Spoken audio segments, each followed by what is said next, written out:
ठीक, एक plan C कोई पीटीआई के पास भी, डॉक्टर हुमायूं मैं आपकी तरफ आना चाहूंगी। ये जो प्लान सी की बड़ी खबरें गर्दिश कर रही हैं, क्या है ये प्लान सी? सुनने में आ रहा है कि कोई खतरनाक सा प्लान तैयार किया जा रहा है पीटीआई की जानिब से। नहीं, देखिए, प्लान सी कोई ऐसा वो नहीं है कि जो खतरनाक हो। हाँ, इन पॉलिटिकल पार्टीज के लिहाज से उनके लिए बहुत खतरनाक है कि उनको इस चीज की समझ आ जाएगी कि होना क्या वाला है उनके हम्म। साथ। ठीक है, हम लोगों का बेसिकली जो प्लान है वो ये है कि हम लोगों ने ये इलेक्शंस जीतने हैं। हम लोगों ने तकरीबन अपने सिवाय मेरे ख्याल में 6 या 4 या 6 हलकों के अलावा, वो भी बलूचिस्तान में बाद जगहों के अलावा, हमने हर जगह पे फाइल किया हुआ है। और हमारा ये सोच है कि हम वो जीतेंगे और इंशाल्लाह ताला हम हम्म। लोग मैक्सिमम नंबर्स हमारे पार्लियामेंट में आएंगे और वो कहीं इधर उधर नहीं जाएंगे, किसी के साथ कोई लहाक नहीं होगा। और वो इंशाल्लाह ताला इनके पास चॉइस होते हैं या किसी पॉलिटिकल पार्टी को ज्वाइन करना है तो पाकिस्तान तहरीक इंसाफ एक रजिस्टर्ड पॉलिटिकल पार्टी है, उसको ज्वाइन करेंगे। और अगर नहीं तो वो इंडिपेंडेंट रहेंगे। उसके बाद प्राइम मिनिस्टर बनाने के लिए सिंपल वोट्स चाहिए होते हैं। एक कैंडिडेट को हम बता देंगे तुम खड़े हो जाओ, उनको मैक्सिमम वोट पड़ जाएंगे, अल्लाह अल्लाह खैर से अल्लाह। लेकिन मैं आपको एक बात बताता हूँ, ये जब लोग सारी बातें कर रहे होते हैं ना कि हम लोगों ने ये तीर मारा वो तीर मारा, मैं आपको एक सिंपल सी चीज बताता हूँ। देखिए, जब पीपल्स पार्टी 2008 से 13 के दरमियान में आई, पीपल्स पार्टी ने लेट्स से अगर 100 रुपए लिए थे कर्जा, तो पीपल्स पार्टी ने उसमें से सिर्फ जो पैसे वापस किए थे वो 56% पैसे वापस किए थे। बाकी की, इसका मतलब यह है कि 44% उनका डेफिसिट था। उसके बाद आगे बात आ जाती है पाकिस्तान मुस्लिम लीग नून की। पाकिस्तान मुस्लिम लीग नून ने जब 100 रुपए लिए थे तो उन्होंने भी सिर्फ 55 रुपए वापस किए। इसका मतलब है 45 रुपए का डेफिसिट था। जब पाकिस्तान तहरीक इंसाफ आई है, इसमें कोई शक है पाकिस्तान तहरीक इंसाफ ने सबसे ज्यादा पैसे लिए थे, लेकिन उसने तकरीबन 70 रुपए वापस किए। तो नेट डेफिसिट जो आता है वो सिर्फ 30% आता है। तो पाकिस्तान तहरीक इंसाफ अगर देखा जाए तो सबसे बेहतर कारकर्दगी दी है in terms of net deficit, जो लिए पैसे और वो किया है। तो पाकिस्तान तहरीक इंसाफ हर लिहाज से इस वक्त इस पोजीशन में कि इस मुल्क को बहरान से निकाले, जो इस पाकिस्तान डिस्ट्रक्शन मूवमेंट लेकर गई है।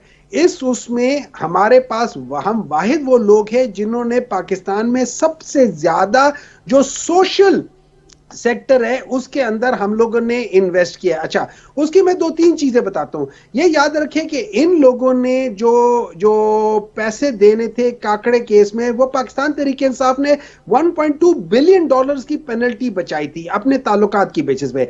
रेकोडेक जो कि 11 सर, मेरा बिलियन सवाल डॉलर वही रह गया। आपने अच्छी गुफ्तगू की होगी, आप बड़े पढ़े लिखे एक सेनेटर हैं, डॉक्टर भी हैं, प्लास्टिक सर्जन भी हैं।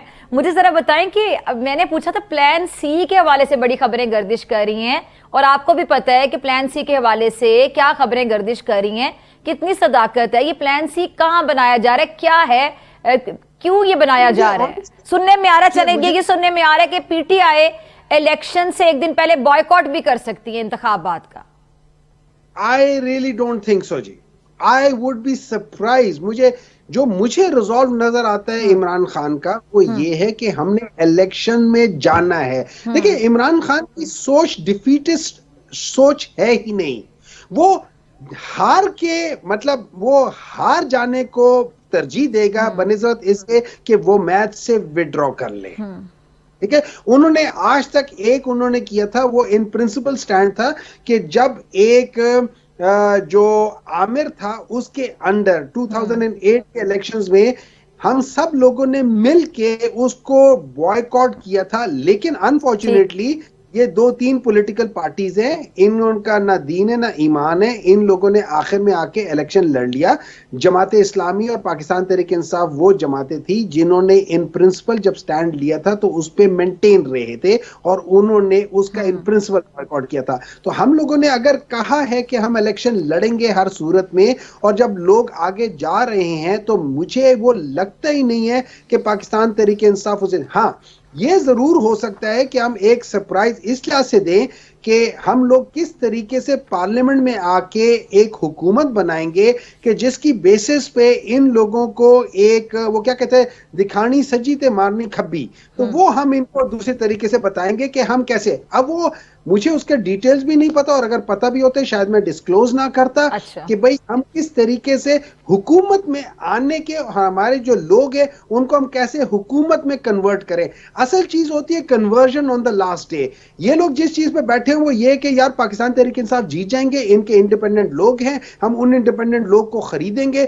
हमारी कोशिश ये है कि हम इन जो लोग हमारे पाकिस्तान तहरीक इंसाफ के जीतेंगे हम उनको कैसे कन्वर्ट करें कि वो हुकूमत बनाए पंजाब में, केपी में, पाकिस्तान के फेडरल में। अच्छा। और अगर हो सके तो सिंध में और बलूचिस्तान में एक स्पेसिफिक डेंट डालें। कामरान साहब मुस्कुरा रहे हैं थोड़ा सा आपकी गुफ्तगू सुन के। कामरान साहब